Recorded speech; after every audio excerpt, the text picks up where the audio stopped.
আসসালামু আলাইকুম। বাংলাদেশ বেতার, গোপালগঞ্জ। খবর পড়ছি ফাল্গুনী ইশরাত আঁখি। ইরানসহ মধ্যপ্রাচ্যে চলমান যুদ্ধ পরিস্থিতিতে বাংলাদেশিদের খোঁজ খবর নিয়েছেন প্রধানমন্ত্রী তারেক রহমান। গতকাল সকালে সচিবালয়ে পররাষ্ট্রমন্ত্রী খলিলুর রহমান প্রধানমন্ত্রীর সঙ্গে সাক্ষাৎ করেন। এ সময় প্রধানমন্ত্রী মধ্যপ্রাচ্যের বিভিন্ন দেশে অবস্থানরত বাংলাদেশিদের বর্তমান পরিস্থিতি সম্পর্কে অবহিত হন। পাশাপাশি প্রয়োজনীয় দিক নির্দেশনা দেন তারেক রহমান। এদিকে ইরানে হামলার জেরে বিভিন্ন ফ্লাইট বাতিল হওয়ায় বিমানবন্দরে আটকে পড়া যাত্রীদের বিষয়েও সরকার তদারকি করছে বলে জানানো হয়েছে। এছাড়া ভূমিকম্প পরবর্তী দুর্যোগ মোকাবেলায় ঢাকায় ১ লাখ স্বেচ্ছাসেবক প্রস্তুত রাখার নির্দেশ দিয়েছেন প্রধানমন্ত্রী তারেক রহমান।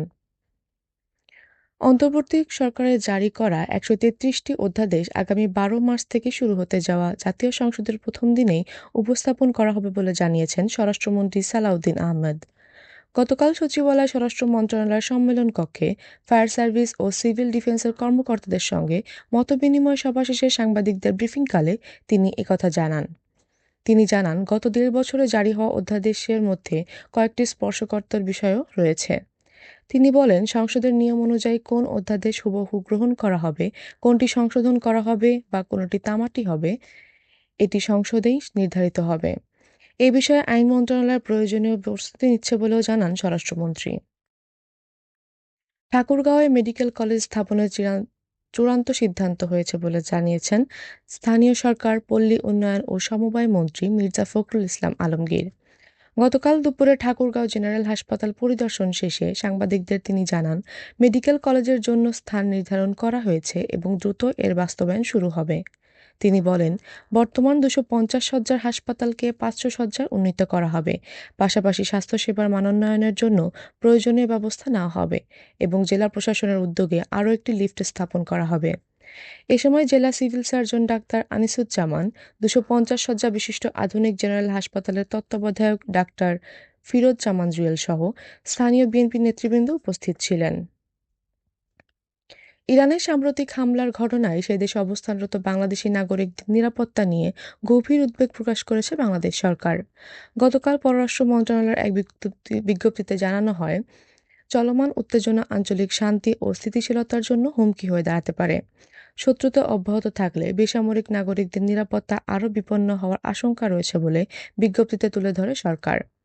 বাংলাদেশ সরকার সংশ্লিষ্ট সকল পক্ষকে সর্বোচ্চ সংযম প্রদর্শন এবং মতপার্থক্য নিরসনের সংলাপ ও কূটনৈতিক পথে ফিরে আসার আহ্বান জানিয়েছে।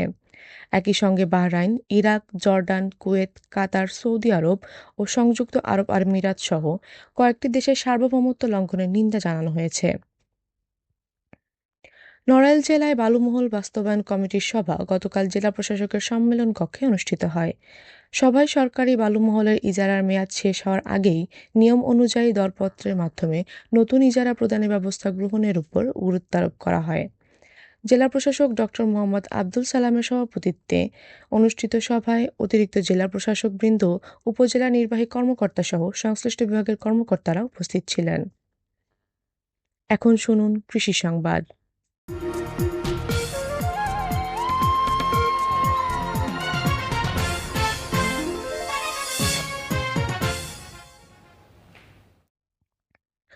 গোপালগঞ্জে চলতি অর্থবছরে ৫,০৩৮ হেক্টর জমিতে সরিষা আবাদের লক্ষ্যমাত্রা নির্ধারণ করা হয়েছে। কৃষি বিভাগ জানিয়েছে, মৌসুমে জেলায় মোট ৬,৯০২ মেট্রিক টন সরিষা উৎপাদনের লক্ষ্য ধরা হয়েছে। উৎপাদন বৃদ্ধি ও কৃষকদের উদ্বুদ্ধ করতে মাঠ পর্যায়ে বিভিন্ন কর্মসূচি বাস্তবায়ন করা হচ্ছে বলে জানিয়েছে কৃষি বিভাগ। এদিকে নড়াইলের কালিয়ায় চলতি মৌসুমে ৫০ হেক্টর জমিতে মটর ডাল আবাদ করা হয়েছে। কৃষি সম্প্রসারণ অধিদপ্তর জানিয়েছে, উপজেলায় এবছর হেক্টর প্রতি ১.১ মেট্রিক টন হিসেবে মোট ৫৫ মেট্রিক টন মটর উৎপাদনের লক্ষ্য ধরা হয়েছে। এদিকে মটর ডাল উৎপাদনের লক্ষ্যে কৃষকদের বীজ, সার ও কীটনাশক সহ প্রয়োজনীয় উপকরণ সরবরাহ করেছে কৃষি বিভাগ। পাশাপাশি সরকারি ও বিভিন্ন বাণিজ্যিক ব্যাংক কৃষকদের প্রয়োজনীয় কৃষি ঋণ বিতরণ করেছে। আগামী মৌসুমে মটর চাষাবাদ আরও বাড়বে বলে আশা করছে কৃষি বিভাগ।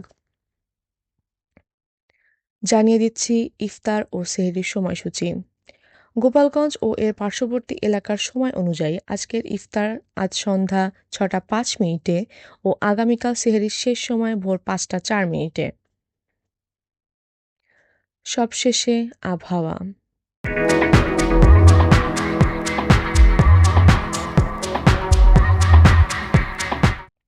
আজ বেলা ১টা পর্যন্ত আবহাওয়ার পূর্বাভাসে বলা হয়েছে, দেশের অভ্যন্তরীণ নদীবন্দরসমূহের জন্য কোনো সতর্কবার্তা নেই এবং কোনো সংকেতও দেখাতে হবে না। খবর শেষ হলো। আমাদের পরবর্তী খবর প্রচারিত হবে সকাল ১০টা ৩০ মিনিটে বাংলায়।